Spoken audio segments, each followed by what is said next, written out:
The single biggest thing that decides how the rest of your life goes, once you're living alone, isn't your health. It isn't your money. It isn't even your habits. It's something almost nobody tells you to protect. And most people don't notice it's gone until it already is. 6 things change in your body when you live alone after 60. 5 of them you can start fixing this week. 1 of them you can't fix by yourself, and that's the one that decides the most. Let's be honest about who this is for. 2 people. The first is the man living alone. Maybe it's been a few years, maybe a few months. Maybe you chose it and you like it just fine. The second is the son or daughter who's been meaning to call and who's quietly started wondering if dad's okay over there. One of the most common searches on this topic isn't typed by a man living alone at all. It's gift for an elderly man living alone. That's a son or a daughter at 11 at night, trying to fix something with a purchase because they don't know what else to do. Here's our opinion, and it shapes everything in this video. Most of what gets made about living alone after 60 does one of 2 things.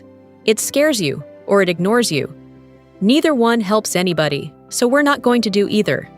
And one more thing up front, because it doesn't get said enough. Living alone is not a diagnosis. Plenty of people live alone by choice and are thriving. Solitude and loneliness are not the same thing. Treating every man who lives by himself like a problem to be managed is its own kind of insult.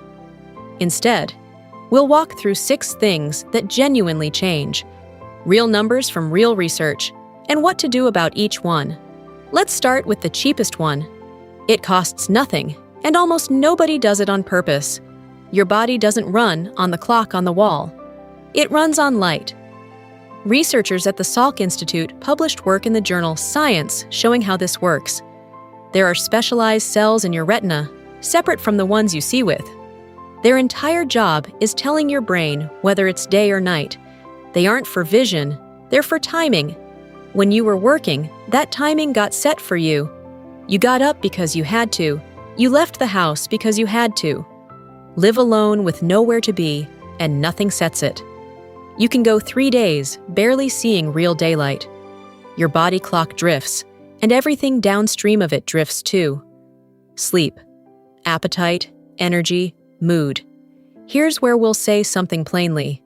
This is the highest return, lowest effort thing on the entire list. It gets ignored because it sounds too simple to matter. Get outside within an hour of waking up, 15 minutes. Sit on the porch with your coffee. Outdoor light on a gray, overcast day is still many times brighter than every lamp in your house put together. Second thing that changes, and this one runs backwards from what most people's instincts tell them. As you get older, appetite usually drops. Cooking for one feels like it isn't worth the trouble. So people eat less. The problem is that your body's protein math moves the other direction. Researchers at McMaster University and the University of Waterloo published this in 2015. A younger man builds muscle efficiently from about 0.25 grams of protein per kilogram of body weight in a single meal. An older man needs about 0.40 to get the same response. That's roughly 60% more per meal for the same result. In real terms, for a 180-pound man, that's about 33 grams of protein in one sitting. That's a 4-ounce piece of chicken, or a cup of Greek yogurt with a couple of eggs alongside it. It's a lot more than toast. And notice that's per meal, not per day. A big dinner doesn't make up for a coffee-only breakfast. It has to be spread out. Here's why it matters. Sarcopenia is just the medical word for age-related muscle loss. In men over 80, published estimates run from about 20% to over 50%, depending on the diagnostic standard used. That isn't one clean number, and we won't pretend it is. But even the low end of that range is 1 man in 5. One more that's real and easy. Researchers at Washington University found that 8 weeks of omega-3 fatty acids made older adults' muscles respond to protein noticeably better. The muscle building rate from the same protein went up more than 3-fold against placebo. That's fish on the plate, or a fish oil supplement. Third, and here's where we're going to give you the less frightening version, on purpose. You've probably seen claims that you lose most of your deep sleep by the time you're 70. That is not what the research says. The best number comes from a large 2004 analysis in the journal Sleep, pooling dozens of studies. The real rate of deep sleep loss is roughly 2% per decade. So from 40 to 70, that's about 6%. Real, measurable, and a long way from what gets thrown around online. We think the honest version is better than the scary version. If you believe your deep sleep is already gone, you stop protecting what's left. And there is something worth protecting. Sleep researchers at UC Berkeley studied people whose deep sleep declines through their 50s and 60s. Those people show more amyloid and tau buildup on brain scans. Those are the proteins associated with Alzheimer's. We want to be careful here. That's a correlation, not a proven cause. Anybody selling you a clean risk percentage on that is making it up. The practical side: keep the bedroom cool. Cooler rooms support deeper sleep, and one advantage of living alone is that nobody's arguing with you about the thermostat. On magnesium, there's one real study, so let's get it right. Researchers at Isfahan University of Medical Sciences ran a trial in older adults with insomnia. It used 500 milligrams of magnesium oxide, taken daily for 8 weeks. Not a pill 45 minutes before bed. Daily for 2 months. And check with your pharmacist first, because magnesium interacts with several common medications. Fourth, this one is the most reassuring correction in the whole video. You've heard that after 60, you're losing your fast-twitch muscle fibers. Those are the power fibers. Catching yourself when you trip. Getting up off the floor. Lifting a grandchild. A 2025 study out of the Karolinska Institutet in Sweden looked at this directly. Your fast-twitch fibers aren't vanishing the way people say. They're shrinking. About 32% smaller in older men compared with young men. Meanwhile, the slow-twitch fibers, the endurance ones, hold their size just fine. Here's why that's genuinely good news. A fiber that's gone is gone. A fiber that shrank can grow back. That's a completely different problem with a completely different answer. And here's the part that takes the pressure off. There's a popular idea that older men have to train explosively to save those fibers. Researchers at the University of Michigan tested exactly that. High-speed training against slow, controlled training in older adults. Both groups improved, roughly 8 to 12%. The speed made no difference at all. You don't have to move fast. You have to move against resistance, regularly, at whatever pace you can sustain. One more verified number. Researchers at Maastricht University in the Netherlands looked at protein after resistance training. Older adults need roughly double what a young adult needs to get the full muscle-building response. About 40 grams against about 20. 40 grams is a 6-ounce piece of salmon, or 2 scoops of most protein powders. Fifth, this is the one, and we're not going to hedge on it. Everything so far is real and worth doing. But if you take one thing out of this video, take this one. The evidence behind it is larger than everything else combined.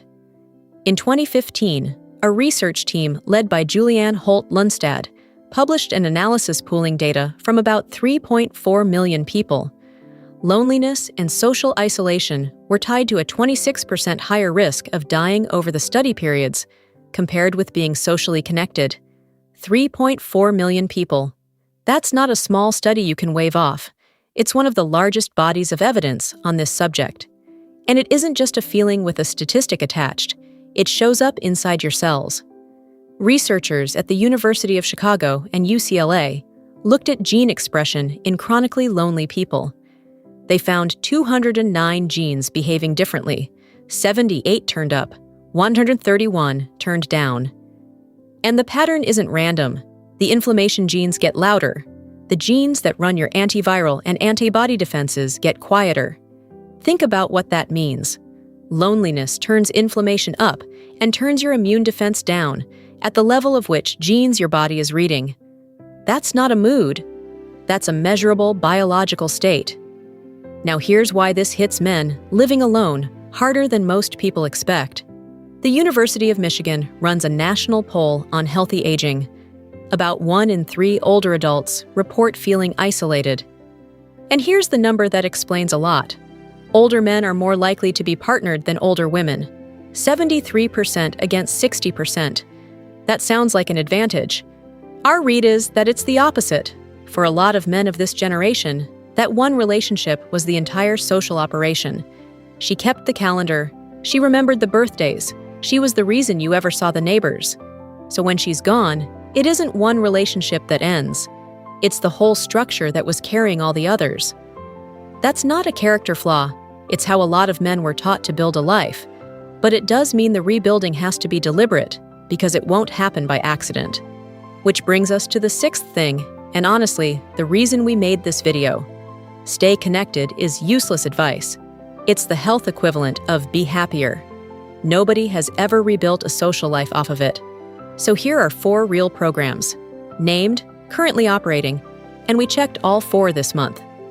1. Men's Sheds. This is a community workshop movement built specifically for older men, and there are more than 4,000 locations. The idea is almost embarrassingly simple. A lot of men don't connect well sitting face-to-face across a table. They connect shoulder to shoulder, working on something. So it's a workshop. You fix things, build things, and talk while your hands are busy. Search Men's Shed and the name of your state. 2. AmeriCorps Seniors. This is the federal volunteer program for adults 55 and over. It includes RSVP, foster grandparents, and senior companions. It's funded and running right now. In this fiscal year alone, 130 grants totaling about $19.8 million went out across the country. Some roles include a small stipend. All of them give you a reason to be somewhere on a Tuesday morning. 3. OLLI. That stands for Osher Lifelong Learning Institute. These are learning programs based at 124 university campuses, with more than 170,000 members, for adults 50 and up. No grades, no tests, no degree at the end. You take a class on the Civil War or watercolor painting because you want to, in a room full of people who also wanted to. 4. The Village Movement. These are neighborhood membership networks. Neighbors coordinate rides, help, and social events, so people can stay in their own homes. There are more than 350 of them, and you can find them through vtvnetwork.org. One honest caveat. Coverage is patchy, so there may not be one near you, and most charge annual dues. 4 real doors, and not one of them requires you to be lonely to walk through it. Let's put the whole thing together. 5 habits and 1 phone call. Morning light. 15 minutes outside within an hour of getting up. Coffee on the porch counts. Protein at every meal, not just at dinner. Roughly 30 to 40 grams a sitting for an average-sized man. Eggs, yogurt, fish, chicken, beans. A cool bedroom and a consistent bedtime. If you're thinking about magnesium, talk to your pharmacist first. Resistance training twice a week. Any pace at all. Bands, dumbbells, a sturdy chair, your own body weight. The research says speed doesn't matter, so you can stop using that as a reason not to start. And then the one that actually moves the needle. Pick one of those 4 programs, just one. Look it up this week, not someday. Men's Sheds, AmeriCorps Seniors, OLI, or vtvnetwork.org. And if you're the son or the daughter watching this, don't send him a link. Look up which one exists in his town. Write the address on a piece of paper, then offer to go with him the first time. That's the difference between a suggestion and a change. Here's what we actually believe, plainly. Living alone after 60 doesn't have to mean declining. The body changes are real, and almost all of them are smaller and more fixable than the internet wants you to believe. The one that's genuinely serious isn't a body change at all. It's the slow disappearance of the people around you. And that one has an address you can drive to. You know more about this than you did 15 minutes ago. That's not nothing. If this was useful, or it made you think of somebody, send it to them. That's how it reaches the person who needs it. And tell us in the comments. If you live alone, what's the one thing that's actually made it better? Not the advice you've read somewhere. The thing that worked. Somebody scrolling past this next week needs to hear it from you, not from us.